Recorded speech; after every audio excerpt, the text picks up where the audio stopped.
Welcome to this episode of the Publishing Life podcast, where we're going to be answering one of the questions that we get asked the absolute most.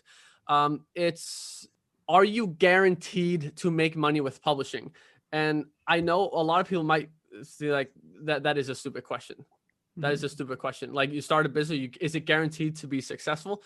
But these are the kinds of questions that we receive from people. And this question says a lot more about the person asking it than than us trying to answer it. Because what the question assumes is that their results are a result of the business model, while their results are not a result of themselves. And that's one of the biggest disconnects between people getting started with this stuff. You hear those people, they come to us like, listen, I've tried 8 different things online before. They almost have tears in their eyes. I've done 8 courses and they were all scams. None of them worked. And it's because their understanding is that when you jump into the business model, it just makes money for you rather than they actually have to make it work. Yeah. I mean, there's a lot of ways that we could take this conversation, right? Like, I see this a lot, obviously, in the coaching calls. And unfortunately, there's a large percentage of people that believe that buying the course and going through the content is equivalent to actually building the business. You're not entitled to a $10,000 a month business because you finished the course. And, I've gone over this a lot, and you guys have mentioned it a lot as well. There's a big difference between doing something and doing it well. This is kind of the most important conversation we can have on this topic. It is. So, not all books are created equal. And most of them are the people that don't have good results. I can say with the utmost certainty, with no hesitation whatsoever, their books are not good. So this topic is actually fresh in my mind because I'm writing about it in a book right now, soon to be ready and released. Maybe if you're watching in the future, it's already out. I believe the reason why people don't see the distinction between doing something well, because they're used to having a job where all you have to do is show up to make money. Whether you do it well or whether you do it poorly, you're gonna make the same amount of money, especially in the time that you're working. You can get promoted and whatnot. You might get fired in the future, but you're still getting the same paycheck as you got last month, even if you slacked. When you're just paid on an hourly wage, getting paid the same, whether you do well or whether you don't do well, there isn't any strong incentive to really do your best and do it well with the utmost quality and so on. And they sort of bring that attitude into publishing, where they think just showing up and doing something super average is enough, and it's not. Yeah, and I was going to say, like, we're dealing with a market here. This is not like some random, like, universal just happenstance that books sell or don't sell. There are people in a market that choose to buy your book or not. And if your book doesn't sell, it's because people rejected your book.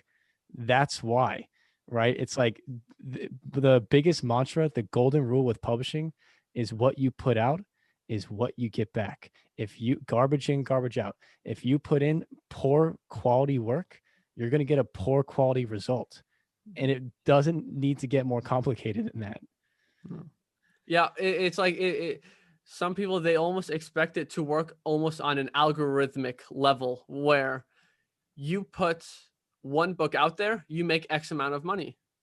Works on that kind of a simplistic basis.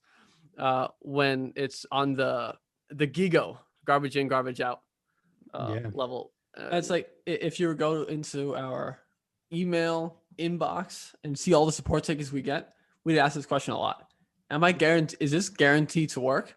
And I know that when someone asks that, I mean, my first reaction is, it's actually guaranteed not to work for you, because I understand like the mindset that you have when you ask that question. Yeah. Like you said before, you're asking from a state of, does the business work, and not, will my contribution to the business be enough for it to work? And that's my, response would always be, well, you tell me, are you going to do what it takes to make it work? Are you going to publish books when problems arise? Are you not going to quit? If so, yeah, you're actually guaranteed to make money. It's as close to a foolproof business as it gets, as long as you actually do the work. It's very, very hard to lose money. Let's say you're starting Amazon FBA, dropshipping stores, or something like that, where ad spend is a big part of the business and what drives sales. It's much easier to waste money through ad spend. It doesn't sell, got to take it down. When you have a dropshipping business, let's just use that as an example. Time can't run its course to eventually recoup those costs because you took that product down. It's never going to sell on its own without any advertising. But that's not the case with publishing. To fail at publishing is incredibly challenging with the caveat, as long as you do the work. So, yeah, you were bringing up Amazon FBA before and comparing it to that. You were missing the biggest piece of an Amazon FBA business which is $5,000 upfront. Product. There's your risk. And you can't just put it up and let it just sell on its own. That's one of the things that separates publishing from anything else, is it really runs on its own.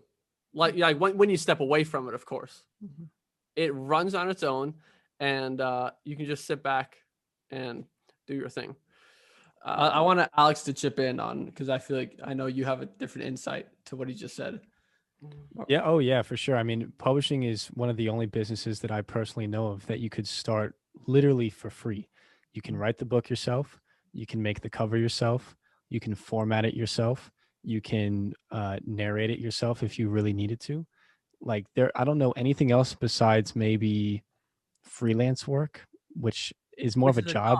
Is a job. Yeah. Not really a business. I don't know anything else besides that where you could literally do it for free and make tons of money. I don't know what else to say other than that. I don't know. Like, there's nothing else that exists like that. People who have been listening to us for a while have heard us say this many times. I 100% subscribe to the belief that, and I mean this literally, is that success is inevitable, guaranteed. It is guaranteed if you allow it to be guaranteed. It is a choice that is in your control. How you fail is you quit, and quitting is a decision that you made. And then I know what some people are going to think. They say, no, I ran out of money, so that was not me quitting. I just didn't have a choice. Motherfucker, get a second job, a third job, do whatever you need to do. Start saving money, stop spending your money. Then boom, now you have your money back now, and then get back to work. People think like when you fail and you run out of resources and there's nothing to do, that's the end of the line. Unless someone shoots you in the head, it's not the end of the line. Yeah. There's many more days to come where you can get back on your feet, get your money back, get your confidence back, everything, and then go at it again. So if we actually walk through the process of what does it look like of someone failing with publishing, let's walk through it and see if it makes any sense. Yeah. Here's what I see when someone fails with publishing. They let's say they actually get to the point of publishing a book. Many will stop before then because life gets in the way. You start having self-doubt. Let me finish, Christian. Let me finish. Self-doubt starts getting in the way. You start prioritizing other things. You don't want to, you'd rather spend your money on these other things instead of investing in books and whatnot. So those are things that'll stop people from even publishing the first book. And that has nothing to do with the business itself. That's them making that happen. And then once you get to actually publishing a book, what I think in terms of failure looks like to most people that actually end up publishing a book is I published my first book. It's not making as much money as I wanted it to. Therefore, this doesn't work. I'm going to stop. And that has now been labeled as a failure. Because I did not have the success as a beginner that other expert level people have with the books that they publish. Therefore, they see their own as a failure because they're comparing themselves to people who've been doing it and know what they're doing. So that's what I think most failures look like when they happen. But when we actually break it down, It's the individual making the decision to stop because of some unreasonable expectation, or life got in the way and other things came up and it got hard, and all these things that can stop people from taking action. Hey, Chef Alfroni, I got something in the kitchen. All right, we're good. All right, yeah. So one way that was really powerful for me to reframe my perspective on publishing. Not that I ever really doubted it ever, but my first few books were not great, and I knew that it was my fault. But there's always that little doubt in the back of your mind when you don't get the success you're looking for in the time frame that you're looking for it. That there's something wrong with the business model in general, right? Mm-hmm, mm-hmm. And those books, by the way, did make money. They made like $800 a month, which is pretty good for someone's first book. That's solid. But my expectations were way too high. What were you expecting? I think I was expecting like 3K or some shit like that. I don't know. $800 a month? Yeah, it's fucking just bullshit. I mean, to be fair, I didn't have a lot of angst with it. I was just like, oh well. But I made a lot of mistakes with that book, and this is really powerful. And I want to make sure that the people listening to this is without a doubt not something that they want to hear. But for the people that are listening and can hear what I'm about to say, it will be powerful for you. So I want you to think about all the mistakes that you made with that first book, and in that second book, and perhaps even that third book, and think about how much real, cold, hard cash those mistakes saved you going into your next book. How much money did those books actually make? Just think about that for a second. How much money did those first books actually make? Right? Let's say you got lucky. Let's say you published a book in a really hot niche with a really super amazing keywords, and you didn't have to put that much effort into it because the demand was so high, and you made, let's say, 4 figures a month in your first couple of books. That's fantastic. But you didn't really build the skills that you needed to sustain that level of income over time. Now, the person who quote unquote failed in the beginning of their process did build those skills and is learning and is committed because they sort of went through the gauntlet of publishing in various different niches and figuring out how it actually works. That person is going to make way more money than the person who sort of got it easy with their first couple books because, the climate was right, so to speak, for that situation. So this, again, I know people want to make money as soon as possible and it needs to hit their bank account as soon as possible. But I think having a more long-term perspective and a more holistic perspective with what value actually is and where it comes from could be a powerful thing. So just remember, how much money did those books actually make you? I would argue that those first couple books that I made has made me well over 6 figures in my life.